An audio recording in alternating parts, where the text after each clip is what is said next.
Bem-vindos ao podcast da EMEB Haldrey. O quinto ano A apresenta Água. Oi, gente! Estamos aqui com a Beatriz, Yasmine, Lorena e com o Rean, o diretor da CODEM. Olá, muito bom dia. Meu nome é Rian, eu sou o diretor-presidente aqui da CODEM de Nova Odessa. Vamos para a primeira pergunta. Quais são as principais ameaças à água doce aqui na nossa região? Olha, Yasmin, essa é uma pergunta muito interessante, porque é o seguinte, aqui em Nova Odessa, nosso principal curso d'água, que é o nosso principal rio, é o Ribeirão Quilombo. E ele é um ribeirão que está muito poluído. E assim, vai ser um grande desafio a gente conseguir despoluir esse rio. É uma ação que não vem de Nova Odessa, é uma ação que vem dos municípios que estão antes da gente. Então vem de Campinas, vem de Sumaré, vem de municípios que estão acima. E eles precisam, junto com a gente, junto com os municípios que estão abaixo, Americana, Piracicaba, fazermos ações em conjuntos para que a gente possa despoluir esse rio. O pessoal que mora aqui já há mais algum tempo usava desse rio para pescar, para nadar. Hoje em dia não dá mais. Verdade. Então hoje Nova Odessa vive exclusivamente de represas. A gente tem represas em outros cursos d'água que a gente não pode captar água desse rio porque ele está um rio muito poluído. Então acho que o nosso maior desafio é tentar fazer desse rio voltar à vida, voltar como ele era, voltar a ter peixe, voltar a ter vida.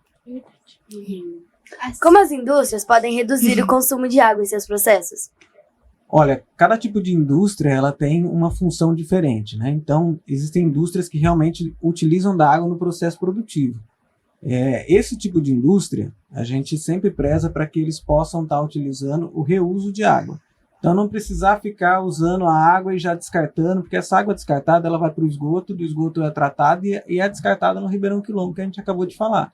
Então, a gente acaba perdendo dessa água.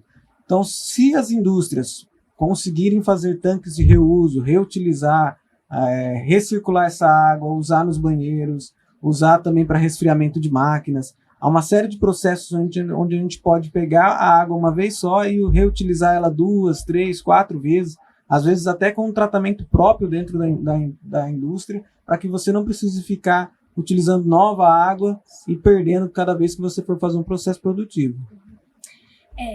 Qual é o papel das florestas e do cio na preservação da água?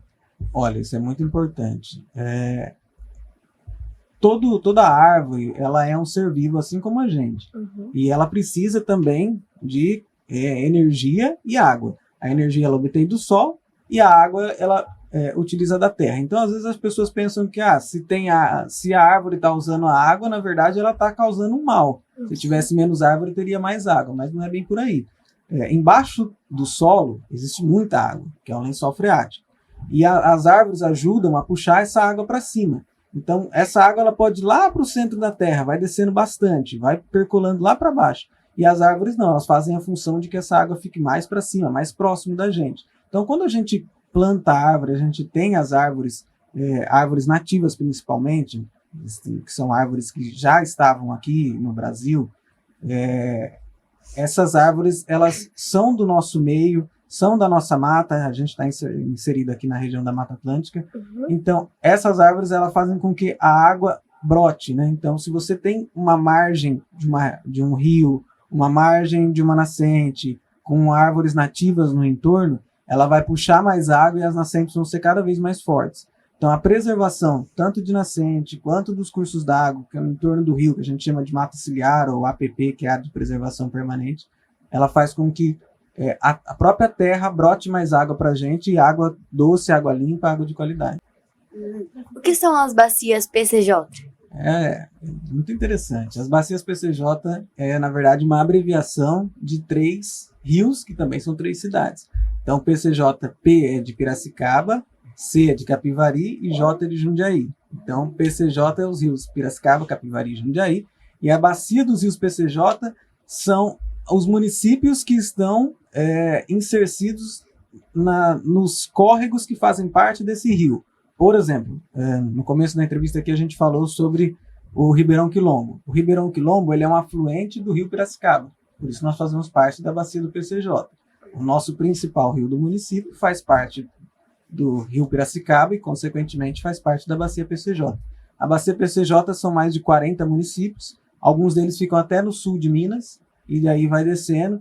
Esses 3 rios se juntam e depois, mais para frente, eles são afluentes também do rio Tietê, aquele rio que passa por São Paulo. Vem. Você Agora. mais gosta no seu trabalho? O que eu mais gosto no meu trabalho? Olha, a gente trabalha atendendo toda a população, né? Então, assim, o que eu mais gosto no nosso trabalho é que quando eu chego na minha casa e eu sei que foi um dia que não teve nenhum tipo de problema, que ninguém ficou sem água, que não teve nenhuma manutenção, nada do tipo, eu sei que eu fiz a diferença na vida de todo mundo que mora aqui, mesmo que as pessoas não percebam, porque nós saímos para trabalhar cedo, vocês vão para a escola, e aí quando você chega para casa de vocês, o que você quer? Você quer tomar um banho, você quer cozinhar, você quer comer. E se tudo isso está acontecendo normalmente, é porque o nosso serviço foi bem feito.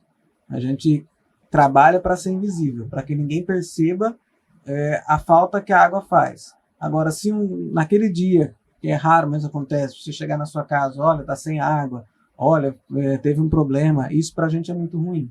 Então, o que nos move, o que nos faz sair de casa todo dia, e ser animado e tentar resolver, é poder fazer a vida de todas as outras pessoas, todas as outras empresas, normal, poder trabalhar, poder conviver, sem ter nenhum tipo de problema, porque ficar sem água é muito difícil. Você não ter água para poder tomar banho, você não ter água para cozinhar, você não ter água para ir no banheiro, é horrível, é uma sensação muito ruim.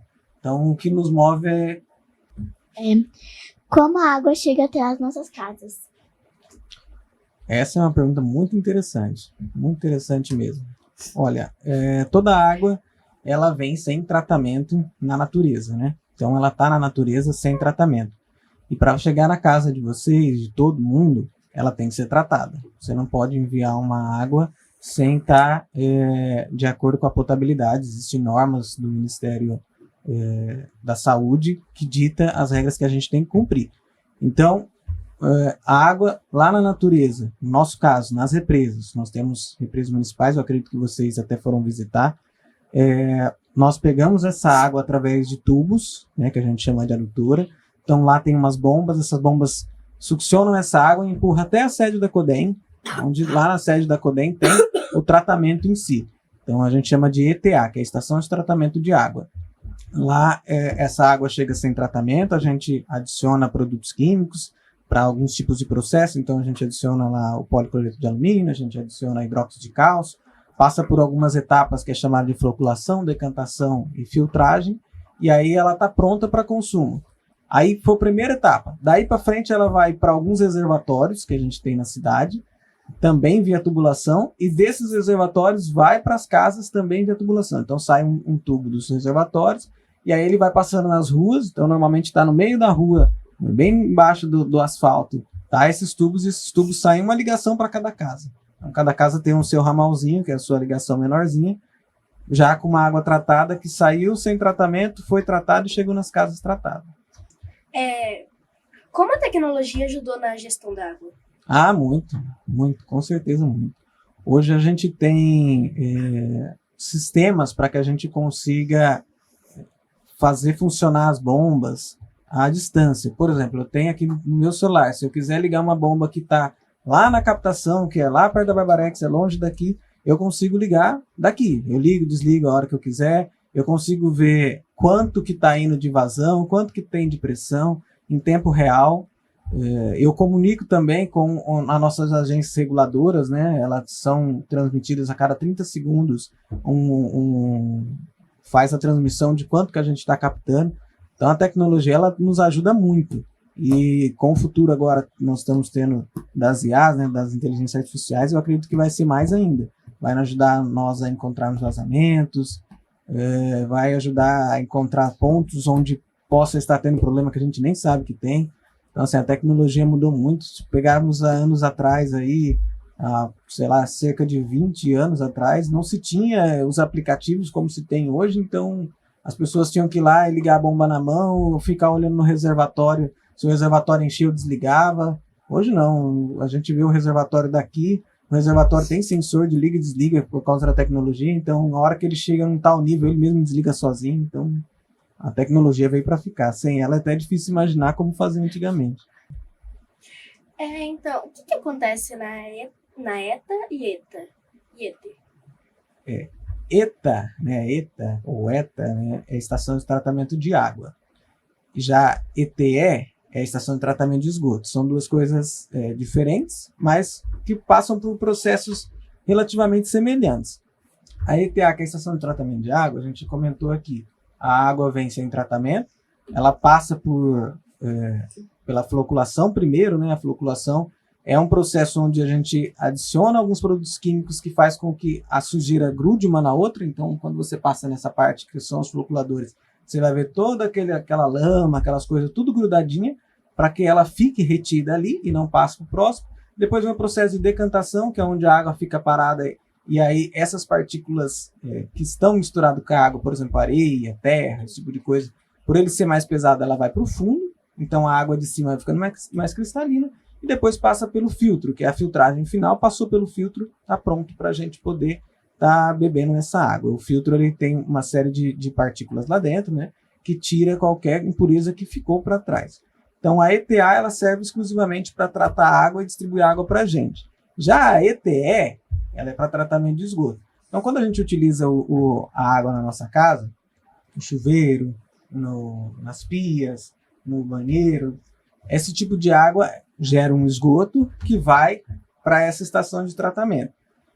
Se não tivesse as ETEs, iria para o rio, ia contaminar. E é um problema que existe em vários municípios. Aqui em Nova Odessa a gente capta o esgoto de 98% das residências. Só 2% a gente não capta. Esses 2% tem que ter fossa ou algo do tipo. Esse esgoto chegou lá na estação, a gente precisa fazer esse esgoto, que é uma água mais suja, que tem matéria orgânica, bactéria, uma série de coisas. A gente tem que devolver ela para o rio de uma forma limpa, de uma forma que possa ser utilizada. Como a população pode ajudar no trabalho da... Como a população pode ajudar no trabalho da Coden? Olha, Coden. Muito importante. Primeiro, a gente não lançar a água de chuva na rede de esgoto. Isso para a gente é fundamental. Por quê? Eu acabei de informar, né? A gente tem aí os ralos, aqueles que ficam expostos, quando a gente está, por exemplo, no quintal da gente, a gente põe aquele ralo para que quando chova ela saia lá na frente de casa, saia na rua. Essa aí a gente chama de água de chuva. Essa água ela não pode ir para o esgoto, porque o esgoto não é dimensionado para isso.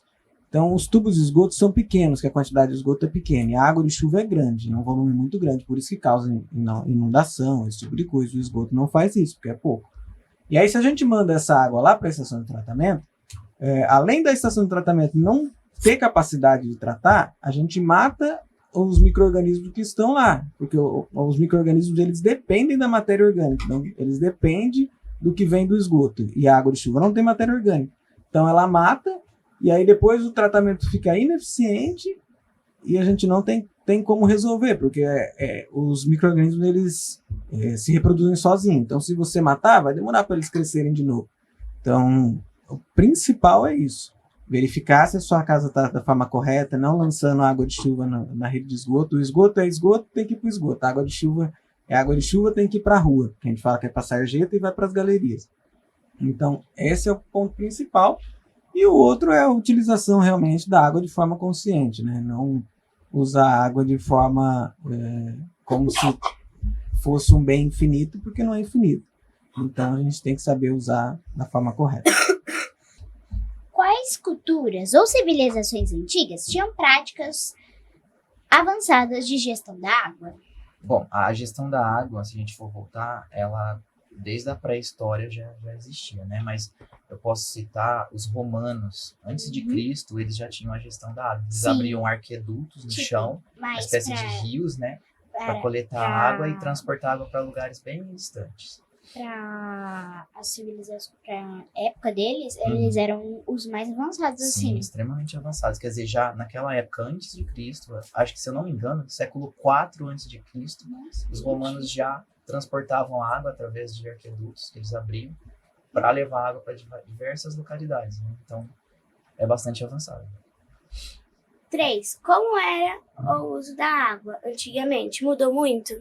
Mudou, porque hoje a gente tem mais tecnologia, né? Como eu disse, A gestão da água começa, podemos dizer, né, os registros que nós temos são da pré-história, né, quando os homens das cavernas passaram a morar próximo aos rios para que eles pudessem plantar, né, ter agricultura. Então eles já tiveram essa percepção que o solo próximo aos rios era mais fértil e passaram já a ter cuidado com a água, né? Então é extremamente diferente de hoje, porque hoje a gente tem muita tecnologia e a gente também tem hoje um abuso no uso da água, né? Então hoje a gente tem muito mais consciência, né? Eles não tinham essa consciência que a água era um bem finito e nem nada disso. Hoje, com o avanço da ciência, a gente sabe que a água, né, pode acabar e a gente tem várias práticas para prevenir o desperdício. Como funciona o ciclo da água e por que ele é vital para o clima? Bom, o ciclo da água, resumidamente, é assim,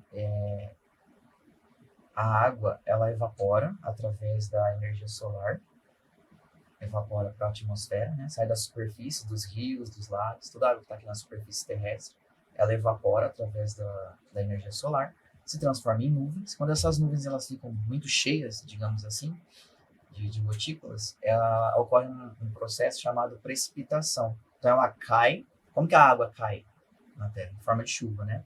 Então ela volta para a superfície em forma de chuva. O ciclo da água ele é importante porque mantém a temperatura, mantém a qualidade do ar, né? Por isso, não sei se vocês já perceberam que quando está frio aqui na região que a gente mora, o ar fica seco, a gente fica com alergia. Então, o ciclo da água é fundamental para que até a umidade do ar fique boa e a gente mantenha a nossa saúde. Patriz, e quais são os principais tipos de poluição da água e como eles afetam o ecossistema? Os principais tipos de poluição. Bom, vou citar 3. O tipo químico, físico e biológico. O tipo de poluição química é quando as indústrias descartam na água produtos químicos que elas usam na fabricação de diversas coisas. E esses produtos químicos afetam a vida dos animais aquáticos e das pessoas que dependem daquela água. Então, quem mora perto daquele rio, quem mora perto do lago, que está sendo afetado. O tipo físico, acho que é o mais comum que a gente consegue até ver nas praias ou quando a gente passa em algum lugar, são restos, são objetos, são sólidos que são jogados incorretamente na água. Então, por exemplo, vamos citar o plástico. A gente joga resto de plástico, garrafa, lacre na água e acaba afetando, acaba machucando ou matando a vida marinha ou a vida dos animais dos rios e lagos. E o tipo biológico é quando não tem o tratamento adequado para os dejetos humanos, por exemplo, o esgoto. Então, o esgoto a céu aberto, ou quando tem mesmo dejetos de animais, de fazendas que não é tratado, isso acaba causando doenças para as pessoas que têm contato com aquela água.